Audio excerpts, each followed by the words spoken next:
Welcome to episode 37 of the Cycling Europe podcast. My name is Andrew Sykes. Now, since episode 1 of this podcast was published nearly 4 years ago, a few people have appeared more than once. Laura and Tim Moss, for example, or Stephen Fabes, who cycled around the world in 6 years, and the poet Caroline Burrows, who appeared last month for the second time. But I've never invited anyone back for a second long interview, until now, that is. The travel writer and cyclist Simon Parker first appeared on the Cycling Europe podcast earlier this year, in February 2021, when he talked about his Earth Cycle TV programme. He returns in this episode to discuss his latest project, an end-to-end cycle around Britain in the midst of a global pandemic. His main aim was not to clock up the kilometres, but to meet the people and hear their stories. He retold those stories, as well as his own story, in a weekly column for the Daily Telegraph, and in the interview you're about to hear, he looks back upon a 2-part cycle tour that stretched from one extremity of Britain to another, and then back again. But before we hear from Simon, just a quick reminder that if you enjoy this podcast, then there are several ways in which you can show your support. You can give the podcast a rating, perhaps even a review, on the podcast platform where you're listening. You can help spread the word about the Cycling Europe podcast via social media. You'll find us at Cycling Europe on Twitter and Instagram, and at cyclingeurope.org on Facebook. You can also now make a donation to help fund the podcast and the website, and you'll find the links that will enable you to do that simply and securely at cyclingeurope.org/support. And finally, I'm always on the lookout for contributors, especially if you'd like to record one of the monologues that we've featured in recent episodes. If you'd like to offer your thoughts about a cycle or a country that you've visited on 2 wheels, you could be one of the stars of the next episode. All the contact details are at cyclingeurope.org/contact. Aside from it being the first time I've invited a main interviewee back for a second time, the other unique thing about this interview is that, apart from a coughing fit on my behalf that had to be removed, it hasn't really been edited. So I'd be interested in knowing how it sounds, so please feel free to let me know by emailing podcast@cyclingeurope.org. As always, I asked my interviewee, in this case Simon Parker, to start by introducing himself. My name is Simon Parker. I'm a travel writer, a journalist, a broadcaster, and a long-distance cyclist. And over the years, I've been on bike rides across the USA, the length of Scandinavia, across Europe, and I have just got back from my latest big project, Britain by Bike, for the Daily Telegraph. And that involved a 3,500-mile bike ride around pandemic Britain. Yeah, you appeared in the podcast not that long ago, in February, episode 28 it was, and you talked about you called it the Earth Cycle, but it was the trip along the length of Scandinavia, and that had been turned into a TV series, which was available on Amazon Prime, I think. Incidentally, am I right in thinking that's just won an award? Yeah, it won the Travel Media Award. Let me see, I'm trying to find it on my shelf somewhere. Yeah, the Travel Media Award for Best Broadcast 2020, which we're very chuffed with. And yeah, if people are interested in watching that, that is available on Amazon Prime. And I think we've also just put the whole series on YouTube, so people can watch that for free wherever they are in the world. Oh, right, okay. Well, that's I remember watching it at the time thinking, yep, this is high quality stuff, because it wasn't just you and your iPhone and a drone. It was a proper full-blown quality travel documentary. And, it was a very interesting watch. Yeah, I was followed around by a crew. So we've sold that in about 20 countries around the world. It's been on Fox Australia. We've sold it to Amazon. It goes out on a lot of mainstream airlines. For example, it's on Emirates, Finnair. We've sold it into lots of different territories. And as soon as we can start traveling again, we will get out and make series 2. Any ideas where that might be? At the moment, we've got drafts of new series, for example, in India, in Vietnam, around Britain, across Europe. A lot of it will depend on where we can actually go. I think it's going to be a bit of a stop-start kind of next part of the pandemic, really, and it all depends where we're allowed to go as a crew and as Britons with our passports and our double vaccinations. So what we have now is we have a format, we have the Earth cycle format, and the idea is to try and take it to anywhere in theory, because the whole idea of the program is to try and unearth interesting stories regarding the seasonal cycles of planet Earth as I cycle through different parts of the planet on my bicycle. So in theory, we can find that out anywhere. So we'll have to wait and see over the next few months to see where it becomes available. Yeah, and that does kind of link in with what we're going to be talking about now, because you did that particular cycle in Scandinavia. That was in 2018, 3,000 kilometres to the southern tip of Sweden. Now, obviously, the pandemic arrived in early 2020. Were you thinking at the time when the pandemic arrived, were you already planning to do a second series of Earth Cycle? Yeah, absolutely. So we had various ideas drafted and we were about to head out and choose one of those places and go and do it. But then, yeah, at the beginning of 2020, everyone started getting a bit nervous in relation to film crews and sending people out to different places. And then around, obviously, March, everything just closed down entirely. And then the last 18 months, it's been very, very difficult to get anything commissioned by TV channels because the industry is just so uncertain, like many are. So we're just going to have to wait, unfortunately. So instead, you decided to head off around Britain, and you wrote about this for the Telegraph. Now, you've done this ride basically around the full coast of Britain, I think, but you did it in 2 parts. Can you just explain how the logistics of the whole thing? Where did you set off from when, and then when did you do the second part, and where did it go from and to and when?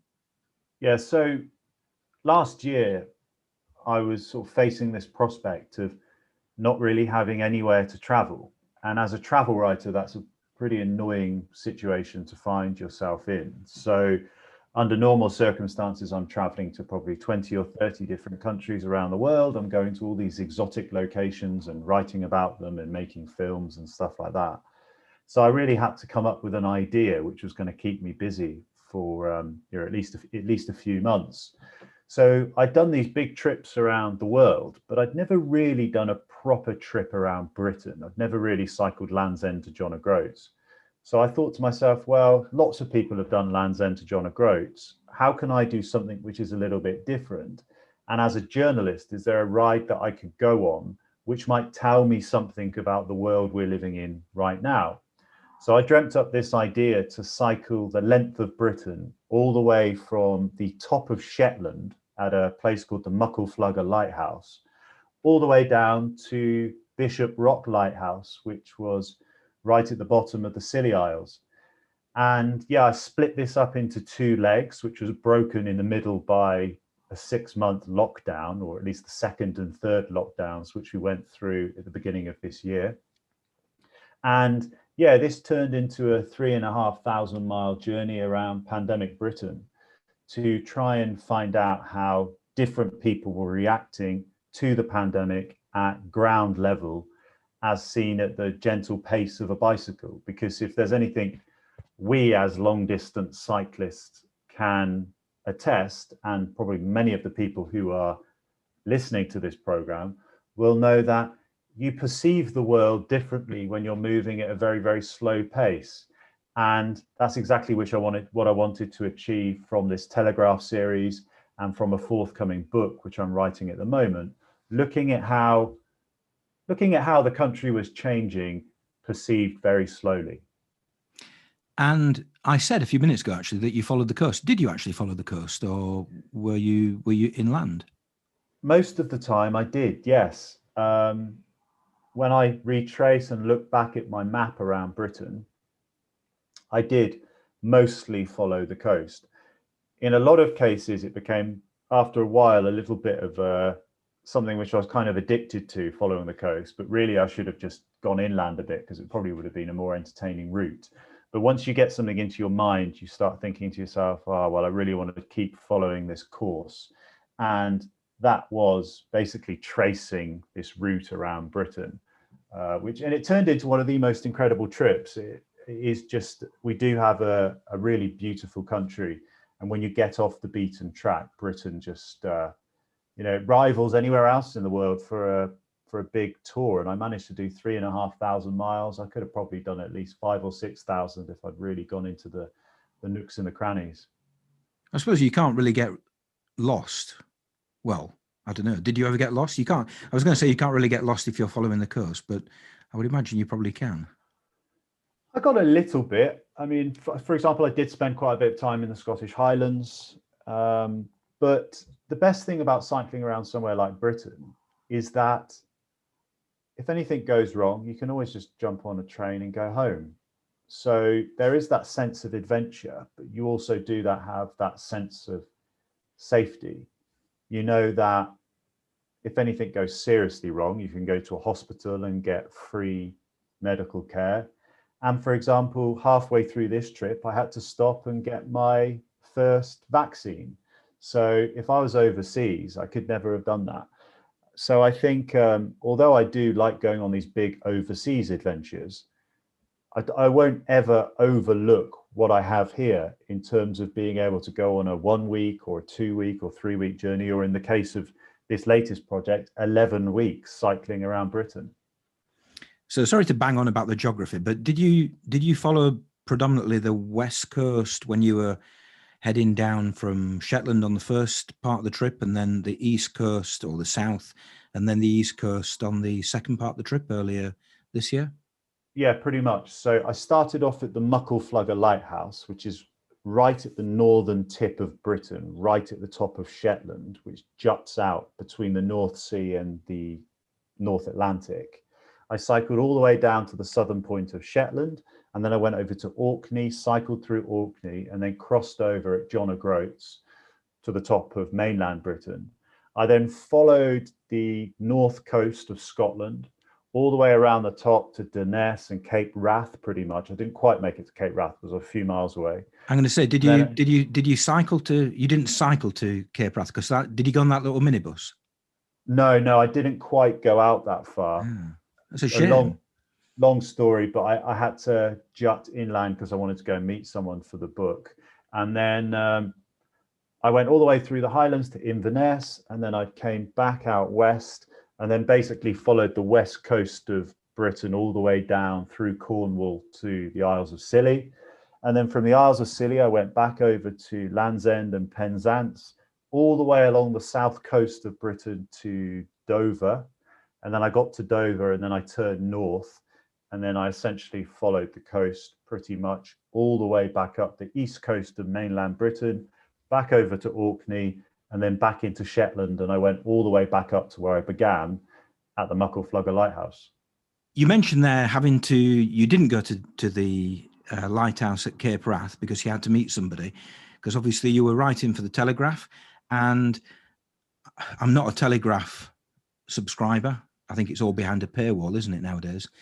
Certainly online, and I'm not a Telegraph reader. Hate to break the bad news, but it's not my newspaper of choice.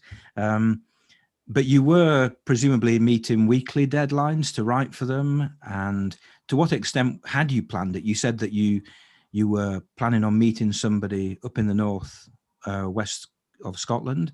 So to what extent were you dictated by what had already previously been arranged with the newspaper, or what had already been previously arranged with people that you were going to meet? Well, the whole idea of this project was to meet dozens, if not hundreds, of different people who could all give me slightly different insights into what the last year has been like.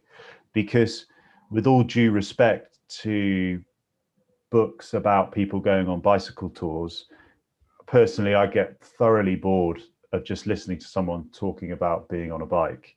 So from my perspective, I'm a journalist, and actually 90% of my story has to be about other people. That's what is journalism. That's what's travel writing, really. So, and that's what my editor said to me very early on. He said, this has to be about the people you're meeting rather than you just on a bike ride. So basically every day, every couple of days, I was meeting up with different people. So I went out and I met lobster fishermen, I met artists, I met musicians, I met artists. Did I say artists? I met, people working in dozens of different walks of life, and to try and build up this kind of picture of how people were coping through probably the most challenging year of our lives, but then also starting to think about how that experience will help shape us in the challenging years ahead of us, basically. And were all those meetings, were they pre-arranged, or were these people that you kind of stumbled upon when you were cycling down, I don't know, the high street in Blackpool, for example?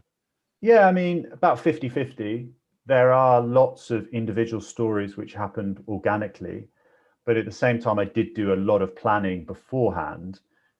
A few people arranged every week so that I knew I was going to get those insights for my articles.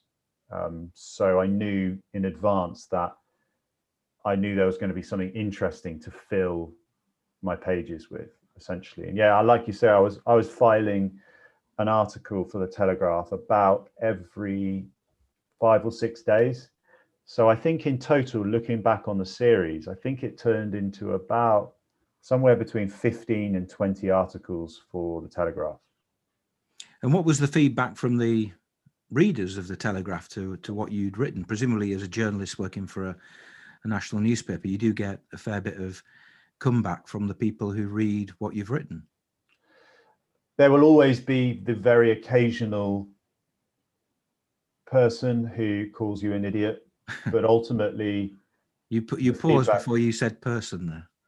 Well, I wasn't going to swear, but there are lots of sort of words used that aren't idiot. But that's just the sort of world we live in. But the feedback was almost unanimously good.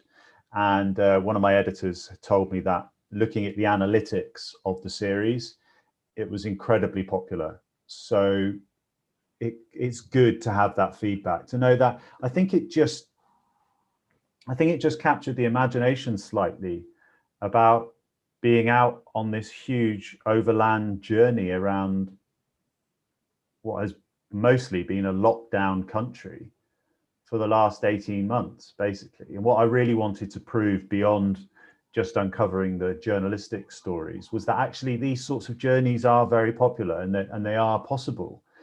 Actually going out on your bike, fully packed up with a sleeping bag and a tent, well, it's the most fresh air, socially distant journey you could really go on. You could do one of these journeys from your own front door, grab your bike, pack up a bag, and just head out. There's nothing preventing you from doing that. And that's what I think became so popular. Bicycle touring, bike packing is only going to become more popular. We've been doing it for years, but I think there's going to be a whole lot of people this summer who have just thought to themselves, I can't be bothered with trains or planes or cars or whatever it is. Let's just go out on our bicycles. Yeah, I think that's true. I mean, I'm planning at the moment to head out to the Outer Hebrides at some point during August, and it does seem occasionally that the whole world and his wife is heading out there as well on their bike. So it'll be interesting to see how busy it is with cyclists. I did do a cycle around Britain myself last summer. But perhaps this summer, when kind of it really has sunk in that it is quite tricky to get out of Britain in terms of all the the regulations and all the medical tests and the what have you, the COVID issues, that people will say, I'm going to give it a try, but we'll see. Did you find that people who were reading your articles in the Telegraph, did they ever attempt to contact you and say, hey, come and stay with me, or come and see me and I'll tell you my tale about, what I'm doing and where I'm living? Oh yeah, there's a whole lot of that. So social media 90% of the time is a complete waste of time. I doubt why on earth I bother looking at Twitter most of the time. It's just an addiction, really, like all social media. I find Twitter to be this shouty, narcissistic sort of thing, which I don't really want to be part of for much longer. But if there is some good that comes out of it, it's a great way of connecting with like-minded people to have actually real life experiences. So a lot of people reached out to me on that journey and said, you're only 50 miles from us, you're heading in our direction, would you like to come and pitch your tent in our garden or something? Which had been the way I'd always traveled long before the pandemic. When I cycled across America, when I cycled the length of Scandinavia, that was just taken as a given, really, that I would always find someone who would put me up for the night. There was a little bit of stop-start in that respect at the beginning of the journey, because it was right at the middle of the pandemic, right sort of like the thick end, sort of at the end of last year, when people were still feeling a bit jittery and a little bit tetchy about the whole thing. But there's lots of people who still let me camp in their gardens or sleep in their sheds or goodness knows what, and we could at least, converse and communicate at a safe distance. So I think we're slowly going back to those days, which would be brilliant, because I think we've all missed that. The thing is about cycle touring is that even if you're not the person actually on the bicycle, lots of people want to be involved in your journey in a small way. There will be days in the future when I'm not going off on these journeys, and I might have a family or, be an old guy and not be able to move, but I would still want to help people out in some little way. And I found that on my big journeys previously, and I definitely found this on this journey around Britain. We are sociable animals. We want to find out about other people's lives. And that sort of really restored my faith in humanity after quite a testing year, really, where most of us have been locked away and not really communicating with each other. So it was nice to just get out there and to, see the country unfold. And like I said at the beginning, without these individual stories from other people, I wouldn't be that enthusiastic about going off on this journey, really, because that's what makes it for me as a journalist. Did you intend to do the second bit of the trip, i.e. to go back from Land's End back up to the north of Scotland, when you were planning the first bit, or was it an afterthought? Was it kind of, I've arrived in Land's End, that's the end of this particular escapade, this particular journey? Was it an afterthought to then go back and revisit, not the same places, but to revisit the idea of crossing Britain? Yeah, it probably was, to be honest. I intended to cycle from the northernmost point of Shetland all the way down to the southernmost point of the Isles of Scilly. But that first journey got curtailed by the fact that we had to enter a second national lockdown.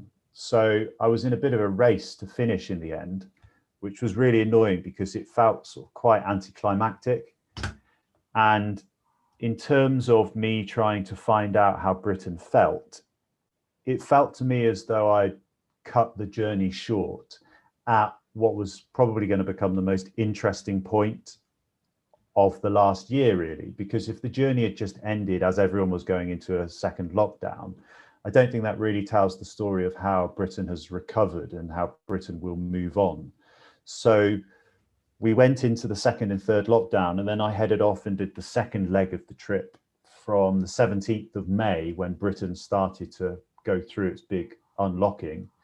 And then that took about another 7 or 8 weeks for me to get back up to the top. And I'm glad I did, because it's totally brought the whole journey full circle. I think the story was only half told when I finished off at Land's End after the first leg. So it was an afterthought, yes, but I think it was an important one. When you said it was curtailed because of the impending lockdown, did you actually make it to Land's End in time, or did you have to stop before you got to Land's End and then go back later and finish it? Yeah, I was about 400 miles north of Land's End, and then the second lockdown got announced. So I had basically 4 days to travel 400 miles to Land's End, which in the middle of November wasn't really going to be practical considering how hilly Devon and Cornwall are. So I was in this mad rush to get to Land's End for lockdown. You'll have to wait and see if I got there or not, because that's probably quite a big spoiler in the book I'm writing. But let's just say I got down to the end at some point, and then a few months later, I decided to go off and do it all again because it just felt like the right thing to do. So was the nature of the journey from Land's End back up to the north of Shetland, was that different? Did you approach it in a different way? Did you do different things? Was the whole organizational aspect of it different? Did you change the accommodation? Did you change the emphasis of the journey? Or was it basically sticking to the way that you'd done it on the way down? Yeah, I think so. I mean, as a journalist, I just want to try and say it how I see it and tell it how it is. So just like the first part of the journey, I met lots and lots of people, and I tried to ask hundreds and hundreds of questions. And the atmosphere I found, the country I found, was markedly different to the one I had encountered 6 months before. And that's the most interesting thing for me, is that, yeah, in the first half of the book, it's this quite cagey, tetchy atmosphere, which, looking back on it, was actually really interesting because it, in a strange sort of macabre way, that will go down as quite a strange part of our modern history. Those lockdowns and how people were feeling, and we didn't really know what was going on. There was no vaccine announced. We thought we were going to be in this indefinite lockdown. And I saw all of that firsthand moving around Britain very, very slowly. 6 months later, however, when I did the second leg of the journey, Britain was partly vaccinated. There was this much brighter, more enthusiastic outlook in terms of what the next few years might bring for us. So actually, yeah, some of the stories I uncovered in the second half of the book, I think, are much more uplifting, inspirational, about coming out the other side. And that's what I'm trying to capture. I'm trying to look at how this is going to be, hopefully, the most testing and tumultuous period of our modern history. And the thing is, collectively and personally, testing, challenging times will come again in our lives. And what I'm trying to get at is that actually we might use this trying time. We might look back on this time and say, okay, well, I did this then, and I dealt with this in this particular way. How can I use that to make my future a little bit brighter and have more optimism? And yeah, I met loads of people along the way who just gave me these incredible insights into the sort of year we'd had. And you can't deny that, you know, for many, many people, the whole COVID experience, because of perhaps the job that they did or the family situation that they found themselves in, with perhaps people dying in their family, people that they know being ill and dying. For many, probably millions of people, the whole COVID thing was unremittingly dreadful and not a pleasant experience. Speaking personally, you've got to be careful what you say, because you don't want to upset people. But looking back over the course of the last 18 months in my life, I think I've quite enjoyed it. I think I've quite enjoyed, you know, I haven't been personally affected by illness. I haven't personally been affected by anybody close to me who has died or suffered from COVID. It's given me lots of time to do things which are, you know, I like, which has been nice. For example, this podcast has flourished in the last 12, 15 months because basically I've had the time to record interviews like this. I've had the time, the freedom to go off and do things within Britain, obviously, on my bike, which has been nice. So for for me personally, it's actually, I think it's been quite a positive experience, and my mental health, I think, is probably better now. What do you find, or did you find that in the journey, where was the balance? Was the balance with the people who were making the most of the opportunity, or was it with the people who were really struggling, who did have real problems during this period, who were perhaps financially struggling, who were suffering from severe mental health issues? I think a mixed bag, really. When I look back at the people I met, I probably got a good 100 stories in this book, all with totally different outlooks on what happened. And your experience of the pandemic was a very common theme, actually. People who weren't really impacted at all, who actually quite enjoyed the lockdowns in a strange way. I also think that that has some sort of correlation between age, perhaps socioeconomic background and where people might be. You know, people in their middle age who are reasonably financially comfortable didn't really see much change. Someone like me, for example, who I'm a freelance journalist, I live relatively hand to mouth. I'm in my early to mid 30s. I felt totally bereft and ripped off by this pandemic, basically, because I was really feeling like everything was really kicking off for me. My career was really just taking off. I was just getting to a point in my life where I was earning the sort of money I wanted to. And then overnight, that just went totally overboard. So there were certainly people that I met who found themselves into similar situations. But like what you said, I did meet a lot of people who didn't mind it. And there is actually going to be, I think, a strange nostalgia for the pandemic. And I think, yeah, if there is a trend, I think it goes across generations, to be honest. I was having a similar chat with my mum and dad a couple of days ago, and they were saying, well, I haven't really seen much of a difference in our lives. Maybe we couldn't go out for a pub meal or a drink or whatever. My dad couldn't go and watch Oxford United as much as he wanted to, but not a lot changed. And and as a journalist, that is what I need to try and uncover. I need to let the story do the talking. I don't really have a predisposed narrative or idea as how I want this to play out. It's just my job to try and uncover a large range of different stories, present that to the reader, and allow them to come up with their own sort of perspective on the sort of things that I uncovered.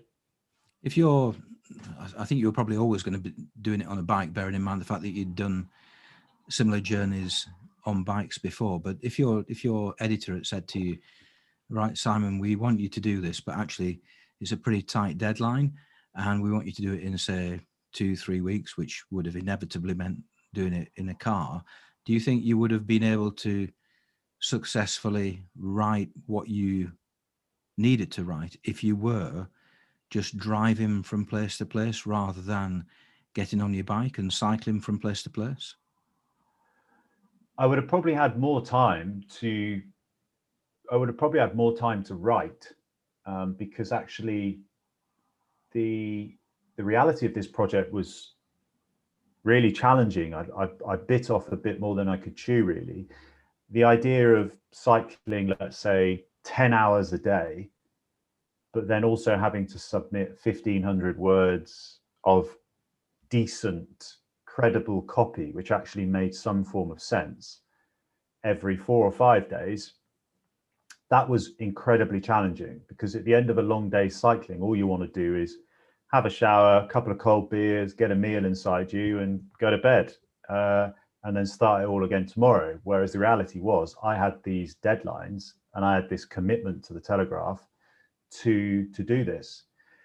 So I probably could have, if I drove, I probably would have had a little bit more time to work on the copy. However, I'm a firm believer in slow journalism and traveling and reporting on my bicycle and being a journalist on a bicycle, that I think it allows you to uncover, I think it allows you to uncover a side of the sort of the world around you in a way that no other form of reporting can. There is just something strangely revealing about being a journalist on a bicycle, that people just open up to you in a way that if you are there with a cameraman or a film crew, the mood just completely changes. But being on a bike, telling people I'm a travel writer and I'm passing through and I'm trying to tell different stories of the pandemic, people were just so much more eager to chat to me. And that's something which I'm always trying to sort of keep at the forefront of my work, be it this or whatever I move on to next. Moving slowly, you uncover things which you never would do if you were passing through at a very fast pace in a train or a plane. I think that's true for anybody on a bike. I don't think you necessarily need to be writing for journalistic reasons. I think intrinsically being on a bike means that you attract people who want to talk to you, whether they be bored middle-aged men being dragged around on a cruise ship, which I had numerous conversations when I was cycling along the Mediterranean with that group of people who I think they just saw in what I was doing a bit more adventure than perhaps what they were doing. To people that you meet in hostels or campsites or wherever. Were you quite open about the fact that you were writing these articles for the Telegraph? And yeah, did that change, do you think, the nature of the conversations that you had? Were people perhaps a bit more serious in terms of what they told you? Not really. I think if anything, people are a little bit more open. I think everyone in some strange way is desperate to have their story heard. And actually, if you tell people you're a journalist, I would say more often than not, people would be open to talking more freely about whatever it is in their life which they're concerned about or they're interested by. And as a journalist, the really intriguing and interesting thing about this project was that it was a really unique shared experience. Every single person on the planet, every single person in Britain has been through this, has been through the same thing. It's not like in other forms of journalism where you go to a very specific geographical area, to a war zone or to a city or to whatever, and you speak to people about what may or may not have happened to them at a particular event. Well, this has happened to everyone in one way or another. So it's interesting. Yeah, you might meet someone and they might say, oh, it's been the worst year of my life. I'm bankrupt. I've lost friends and family. But then it's also equally quite interesting to meet other people who say, oh, well, you know what, I've barely noticed it's even happened, because that is interesting in its own right as well, because this is being the biggest, most global, most sort of far reaching thing that has ever happened in my life, and I hope will ever happen in my life. So that is quite fascinating, I think. Of course, occasionally you might see someone and they might say, I've got absolutely no desire to talk to you because you're a journalist, and you have to respect that. But I think it's better to be upfront with people and let them know who you are and what you do. And then they have that choice, basically. COVID aside, which bits of the journey or journeys were the most enjoyable? Which were the least enjoyable? Which were the most profitable in terms of meeting people? Which ones were which areas were the least profitable in terms of, struggling to meet people to speak to? I always wanted to get to the periphery of the country on this. I always wanted to meet people in rural locations, because I think as journalists, we are perhaps guilty a lot of the time of going to all the same places and asking all the same questions to all the same people. So if you get sent out to do a story in any normal walk of journalism, you'll just go for the easy option. A lot of people will anyway. They'll go to the major cities and do some vox pops, and it's all a load of rubbish essentially, because you get all the same homogenous ideas. What I wanted to do was go out and meet the fishermen in Shetland, or the conservationists in the Isles of Scilly, or go and meet an artist who's never told their story before in the Scottish Highlands. So for me, when you're actually in these quite rural locations, having fewer people means that you can kind of centralize and focus your focus because there are fewer people. Whereas if you go to somewhere like London, there's so many millions of options for you to tell different stories that it can become quite overwhelming. So I'd say the Scottish Highlands, Orkney, Shetland, just stunningly beautiful places with lots of outgoing people, quite eccentric people who are very willing to talk to me. In terms of the sort of cycling aspect, again, I like being in the rural parts, but then around, the bottleneck of England, around northwest England, no offense to anyone who lives there, it's not a particularly great place to cycle or to pass through. Greater Manchester is just not particularly nice in terms of cycling infrastructure. It's a pain to get through.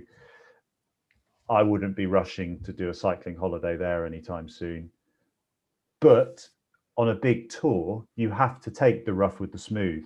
And actually, as a whole, as a 3,500-mile journey, it's those ebbs and those flows and those ups and those downs and overcoming those hurdles, which actually makes the whole journey seem more appealing and feel like more of an achievement, because you get rewarded with those incredible views in the Scottish Highlands, or I don't know, the South Downs or Bodmin or Exmoor, because you've overcome that rubbish day trying to pass through goodness knows where. So that's the appeal of touring, as opposed to just being a weekend cyclist who goes out for 3 hours on a Saturday morning. Yeah, I think it also puts the whole journey into perspective. I think before I cycled across Italy, I think that's probably the best example for me personally. I'd been to Venice, I'd been to Milan, I'd been to Rome, but all I'd done is fly in there and then just experience those places as a tourist. And I'd wandered around. In my mind, I never had the same continuous geography that you get when you're cycling through. And so when I did cycle through Italy, and I cycled into Milan, out of Milan, on a different trip through Venice, out of Venice, and then south to Rome and south through the suburbs of southern Rome, it really helped me understand far, far, far better the whole geography of those particular places. And, when you cycle through drab suburbs, it really does put the whole place into perspective. I remember the suburbs of southern Rome were not necessarily very pleasant. But, I now feel as though I have a far better understanding of what Italy is, rather than just having kind of leapfrogged from Venice to Milan to Rome in an aeroplane. Well, yeah. And the thing is that what I love about cycle touring is that it's this incredible microcosm for life. If you go off on a big journey, there are ups and downs. There are some things you're going to enjoy and some things you're not going to enjoy. And also, moving slowly, you really start to tune into those inconsistencies around you. Cycling around Britain on my bicycle, I noticed that Britain is an incredibly unequal society. In some parts of some major cities, one moment I'm cycling through the swankiest, poshest part of the country, and then 5 minutes later, I'm passing through a place which is clearly suffering from great inequality and poverty. That is what I enjoy about traveling so slowly, because you would never normally get that. And that's why I travel. Even if I wasn't a journalist or a travel writer, that's why I go out around the world, because I want to see these things with my own eyes. Right, it's better than any book or documentary or goodness knows what. Travel is the best form of education. Go out, see it for yourself. And having seen Britain so slowly and the length and breadth of it, in my mind's eye, in my brain, I now have this big picture of what Britain's like, because I've seen it with my own eyes. How did you find the bit? Because you're based in Suffolk, that's right, yeah? No, well, I did have to be in lockdown in Suffolk earlier this year, but I'm usually based in Oxfordshire. That's where I am now. Oh, right, okay. So did you, Oxfordshire's pretty much inland, isn't it? Did you actually go anywhere near Oxfordshire when you were cycling either down or up? No, no, no, no. But I basically followed the sort of contours around Britain where possible around the coastline. Hmm. And is there one bit of the route that you really feel at some point in the future you need to go back to rediscover, to find out more about it? Because when you left, you were feeling a bit frustrated that actually there's still a lot of stories to be told about this particular place. Uh, in terms of stories, I'm not sure. I think I've got quite a nice sort of geographical spread of different parts of the country. In terms of somewhere I would love to go back to, I'd probably go back to Lincolnshire, the Lincolnshire Wolds. I was blown away by how beautiful they are and how few people are actually there. I'd happily go and spend 4 or 5 days cycling around Lincolnshire, Suffolk, Norfolk. I'm intrigued in Britain, especially about going to bits of the country where there aren't many people. I find it staggering why everyone rushes down to Cornwall for their summer holidays with millions of other people when you could go to Pembrokeshire or Suffolk or Northumberland. The change in climate or temperature is so minuscule that I would rather just go somewhere where there's not many people, basically. And it did show me that somewhere like Cornwall is, from a tourist perspective, I think it's just one of the most overrated counties of them all. But then it's amazing that you go somewhere like East Anglia and there's hardly anyone there. Yeah, I have to say I wasn't expecting you to say Lincolnshire. I don't know Lincolnshire that well. It's not too far from where I am now, but I tend to think of it as a flat landscape with lots of fields and not much apart from the odd town like Lincoln and perhaps a few places on the coast which are worthy of being visited. But clearly I'm wrong. Well, Lincolnshire, the south of Lincolnshire is flat. It's like the American Midwest. It is just, it's like prairies essentially. But once you get into the Wolds, it's these incredibly beautiful rolling hills, these chalk streams, and it's cheap, much cheaper than somewhere like Cornwall. I'd love to have a house there one day. I think the housing prices in Lincoln are hardly anything in contrast to the rest of Britain. Yeah, well, perhaps once people have listened to this podcast, the house prices of Lincolnshire will rocket. Perhaps not before I've bought a place. Just finally, then, what's next? You've talked about the TV shows. We're still under lockdown, so traveling abroad is still probably more possible than it was last summer, but it's not easy with all the regulations and the various kind of uncertainties regarding quarantine and what have you.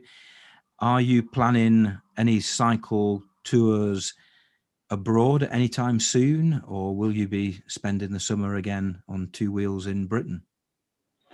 So in the short term, I've got to finish writing this book, basically. So the biggest challenge for me is sitting behind a desk and getting it done.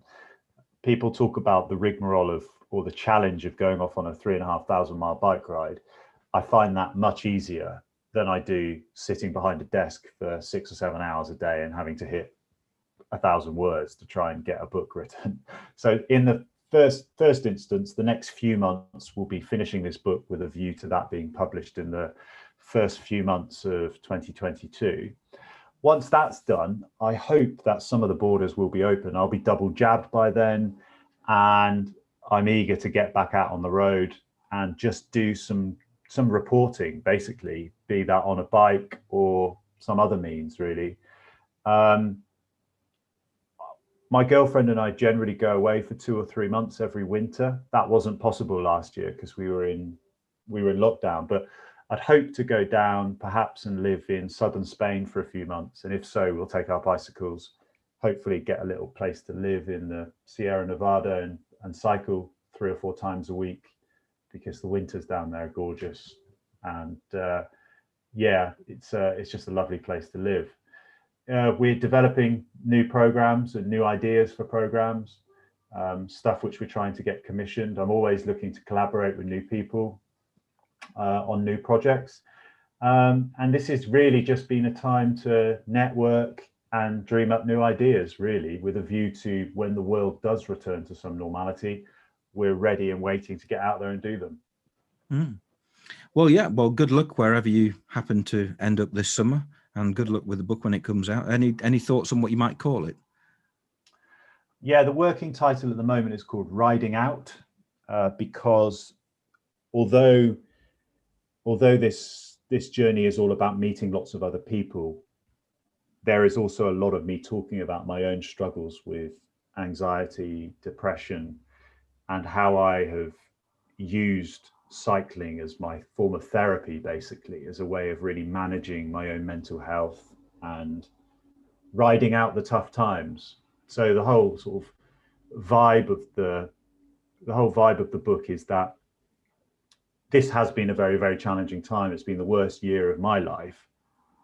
But actually, by taking the right measures and the right actions and managing problems in the right way, you can ride out big problems in your life.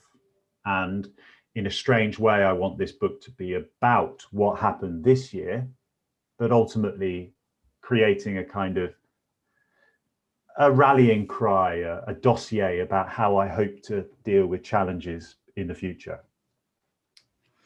Okay, well, good luck with that. Good luck with the book, and good luck with the future series of Earth Cycle. We'll all look out for them, and have an enjoyable and safe 2021. You too. Thank you very much.